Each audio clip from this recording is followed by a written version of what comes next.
सोचिए, 18वीं सदी का भारत, एक ऐसा दौर जहां एक छोटा सा स्थानीय झगड़ा विदेशी ताकतों के लिए भारत में अपनी जड़ें जमाने का एक बहुत बड़ा मौका बन गया। आज हम कर्नाटक की उसी दिलचस्प कहानी को समझने की कोशिश करेंगे। देखेंगे कि कैसे एक परिवार की अपनी एम्बिशंस ने यूरोपीय शक्तियों के लिए वो दरवाजा खोल दिया जिसने भारत का भविष्य ही बदल कर रख दिया।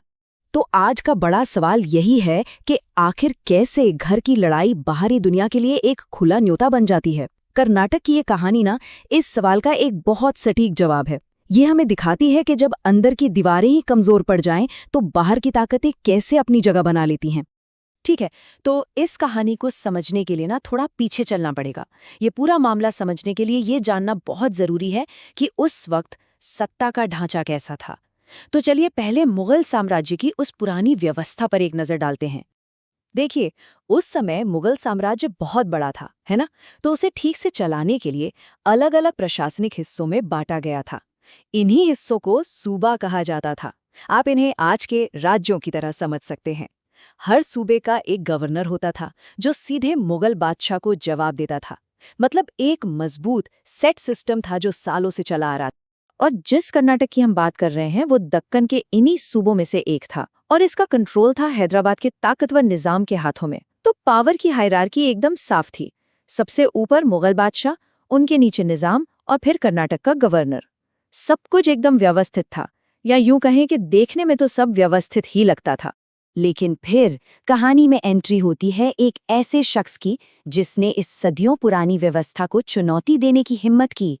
और बस यहीं से कहानी ने एक ऐसा मोड़ लिया जिसने पूरे इलाके की किस्मत बदल कर रख दी। ये थे कर्नाटक के डिप्टी गवर्नर सआदतुल्ला खान। इन्होंने एक ऐसा कदम उठाया जिसकी किसी ने कल्पना भी नहीं की थी। उन्होंने खुलेआम ऐलान कर दिया कि भाई अब से वो हैदराबाद के निजाम के मातहत नहीं हैं। ये सिर्फ एक घोषणा नहीं थी, ये तो सीधे सीधे स्थापित सत्ता पे एक हमला था। उनका प्लान बिल्कुल साफ था, दो हिस्सों में। पहला, निजाम की अथॉरिटी को मानना ही बंद कर दो। और दूसरा, जो कि इससे भी बड़ा कदम था, उन्होंने गवर्नर के पद को वंशानुगत मतलब हेरिडिटरी बना दिया। इसका मतलब ये था कि अब ये पद निजाम की मर्जी से नहीं बल्कि परिवार में ही विरासत के तौर पर आगे बढ़ेगा। और अपनी इस नई व्यवस्था को लागू करने के लिए उन्होंने क्या किया? उन्होंने निजाम से बिना पूछे ही अपने भतीजे दोस्त अली खान को अपना उत्तराधिकारी घोषित कर दिया। ये एक खुली बगावत थी। उन्होंने साफ कर दिया था कि परिवार साम्राज्य से ऊपर है और खून का रिश्ता वफादारी से ज्यादा जरूरी है। अब सादतुल्ला खान ने जो ये चिंगारी लगाई थी ना, वो बहुत जल्द एक बड़ी आग में बदलने वाली थी। उनके एक फैसले ने उत्तराधिकार का एक ऐसा संकट पैदा कर दिया जिसके नतीजे बहुत दूर तक जाने वाले थे और बहुत विनाशकारी भी। ये टाइमलाइन दिखाती है कि कैसे हालात तेजी से बिगड़े। देखिए, 1740 तक तो सब कुछ ठीक ठाक सा लग रहा था, लेकिन उसके बाद जैसे ही वो पुराना नियम टूटा, कर्नाटक की गद्दी समझिए एक खूनी खेल का मैदान बन गई। नवाबी के लिए दावेदारों की लंबी लाइन लग गई और सत्ता के लिए मारकाट शुरू हो गई। और इस लगातार चल रही लड़ाई का नतीजा क्या होता है? अराजकता। राज्य का पूरा प्रशासन ठप पड़ गया, खजाना खाली होने लगा और कर्नाटक राजनीतिक तौर पर इतना ज्यादा कमजोर हो गया कि अब वो कोई भी बाहरी झटका सहने की हालत में नहीं था।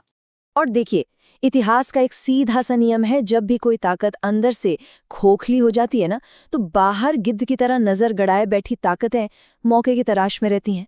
कर्नाटक में फैली यह अराजकता उनके लिए एक खुले निमंत्रण से कम नहीं थी।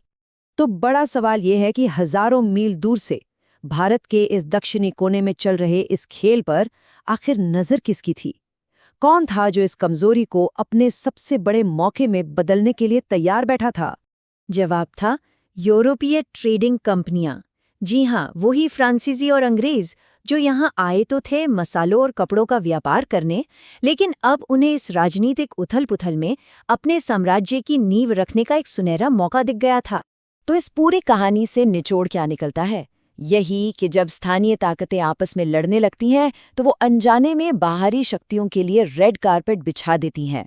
कर्नाटक की नवाबी के लिए ये लड़ाई सिर्फ एक पारिवारिक झगड़ा नहीं थी, ये अंग्रेजों और फ्रांसीसियों के लिए भारतीय राजनीति की शतरंज में अपने मोहरे आगे बढ़ाने का एक गोल्डन टिकट बन।